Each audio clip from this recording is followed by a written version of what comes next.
Jean Joumer, bonjour. Bienvenue au siège de l'association Kilian à Saint-Chamond, présidée par Olivier Crescent, et qui a l'amabilité de nous prêter ces locaux qui vont aujourd'hui être notre studio.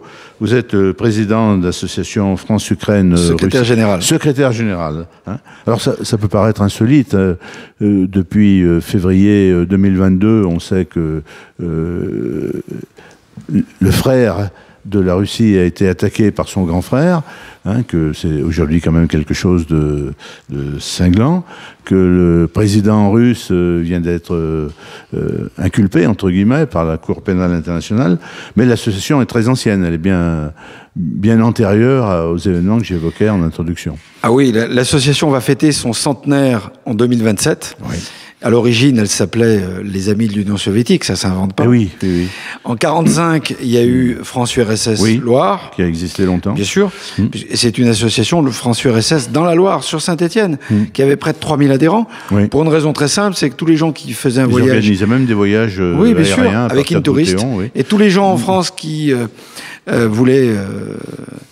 voyager dans l'Union soviétique, devait adhérer à l'une des associations France-URSS. Ça explique. Oui. Et puis en 91, il y a eu l'explosion. La deuxième révolution, l'explosion, avec dans un premier temps 2 associations, Loire-Ukraine et Loire-Russie. Et puis dès 92, tout le monde s'est réuni parce que tout le monde s'entendait.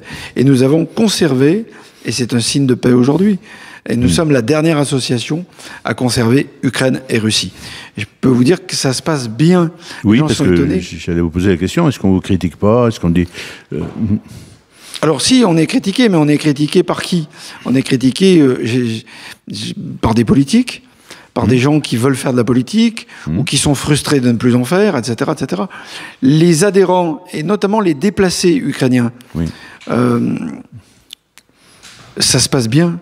Oui, mais ça se passe bien avec les adhérents russes, à la fois pour envoyer en Ukraine des biens de consommation et également pour faciliter l'accueil de réfugiés ES et EES, ukrainiens et ukrainiennes, à Saint-Étienne ou dans le département.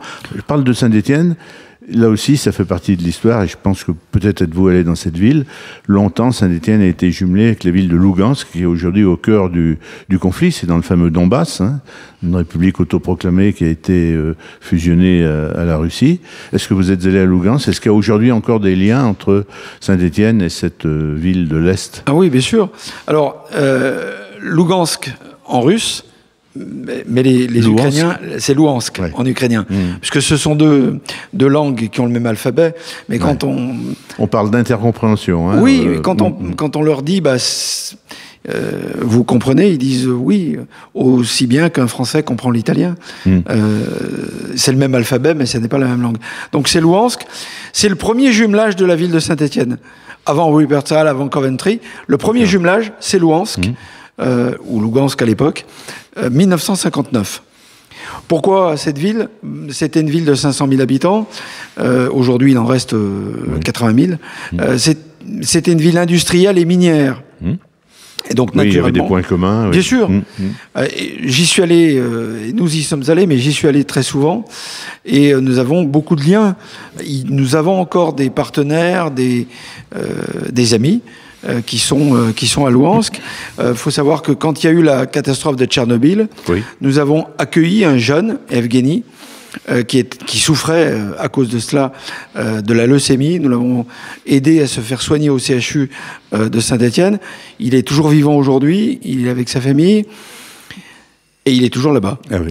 Et il y a une trentaine d'années... Permettez de préciser, même s'il y avait des similitudes linguistiques, que dans la partie est de l'Ukraine, il y a beaucoup de russophones.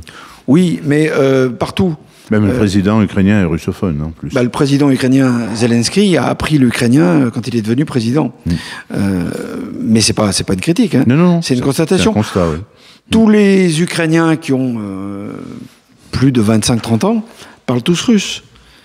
Après, il y a des similitudes, mais il y a une culture qui diffère quand même.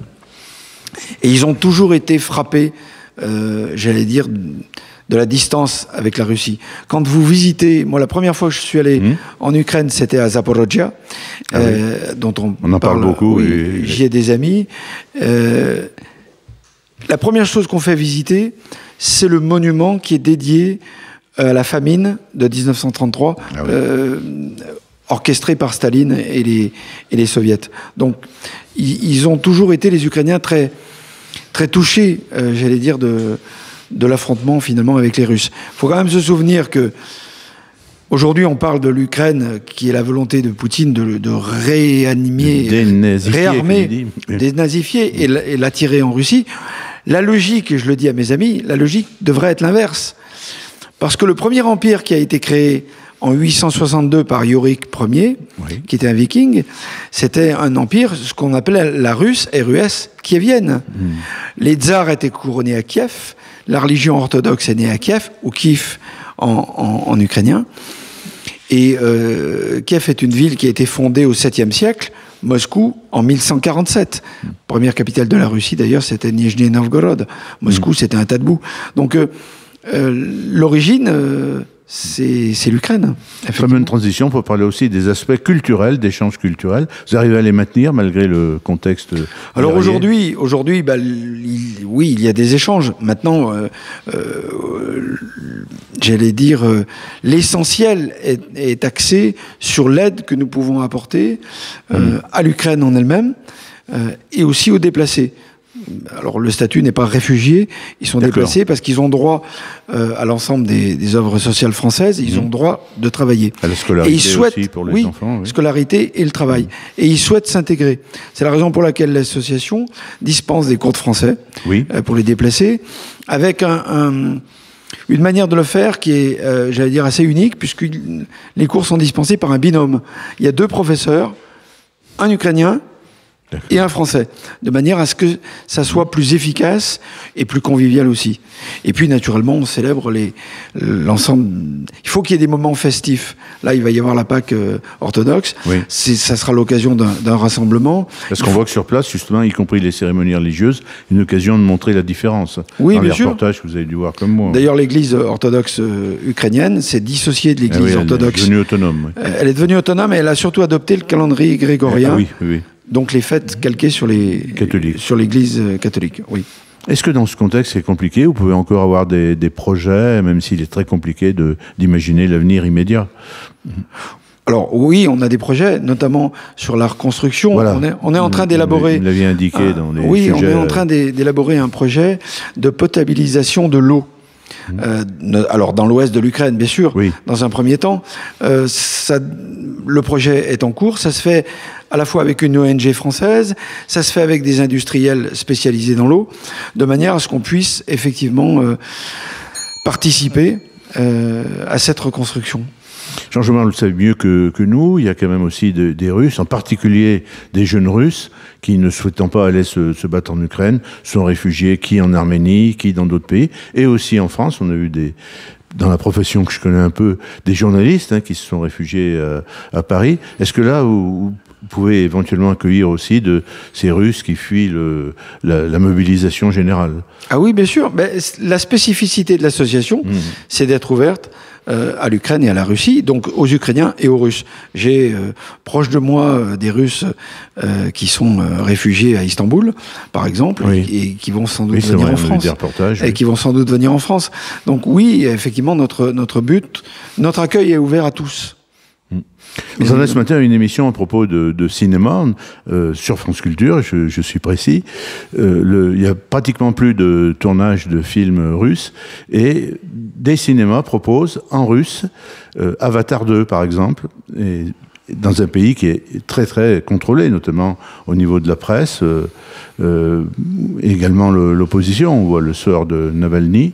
Est-ce que vous avez des informations sur, on va dire, une résistance un peu quotidienne, culturelle, journalistique? Alors, en fait, il n'y a pas une Russie, mais il y en a plusieurs. C'est-à-dire que les jeunes, les Russes de moins de 30 ans, sont très ouverts sur le monde extérieur, sont au courant de ce qui se passe, parce qu'ils peuvent suivre Internet. Et des médias qui se sont réfugiés en Lettonie. Mais même ceux qui sont sur place, ils sont très anti-Poutine, les jeunes. D'ailleurs, quand ils sortent, très souvent, une jeune proche de moi me racontait qu'ils emportent toujours un sac avec un nécessaire pour 3 jours, parce que s'ils se font arrêter, la milice les met pour 3 jours au frais, j'allais dire. Mais Les anciens, eux, ont vécu dans le système soviétique. Donc ils ont été malheureusement conditionnés. Comme Poutine qui a 70 ans. Hein, je veux dire, Jean Joubert, est-ce qu'on peut terminer par une note d'espoir, d'espérance, quelque chose d'un peu plus optimiste? Alors, sur la guerre en elle-même, malheureusement, on ne peut pas dire qu'il y ait un vrai optimisme, parce que... Il y aurait beaucoup de morts côté russe aussi. Il y a énormément de morts côté russe. Et de l'autre côté aussi. Et de l'autre côté aussi. Les Russes adoptent un système que l'on a vécu, nous, dans la guerre de 14, qui est de raser les villes, complètement. Ah oui. On pense aux villes de la Somme, mais c'est ce qui se passe c'est ce qui s'est passé à Mariupol et dans beaucoup d'autres villes dans le Donbass. Donc, l'optimisme, c'est sans doute, un jour faudra-t-il mettre tout le monde autour d'une table probablement sans Vladimir Poutine, parce que ça semble quand même difficile aujourd'hui. Mais oui, il y a un potentiel sur la paix, et il faudra que les bonnes volontés se mettent autour de la table. Pour clore, est-ce que vous avez une référence, un site internet, une page Facebook, pour ceux qui souhaiteraient Alors, le site internet et vous est en contacter? reconstruction. D'accord. On est rue André Malraux à Saint-Étienne. D'accord. Bien sûr. Maison des associations, non? Maison des associations. Et donc, on est en train de refaire l'ensemble de la communication de manière à ce que ça soit accessible au plus grand nombre. Merci beaucoup d'être venu au micro et aux caméras de 42 Simplement, Pat, une dernière chose. Moi, il y a une phrase que j'aime beaucoup, qui est d'Albert Einstein, qui disait souvenez-vous qu'il n'y a rien de plus proche du vrai que le faux. Et je pense qu'il faut décrypter effectivement. Et ça vaut effectivement pour le journalisme. Merci beaucoup. Merci.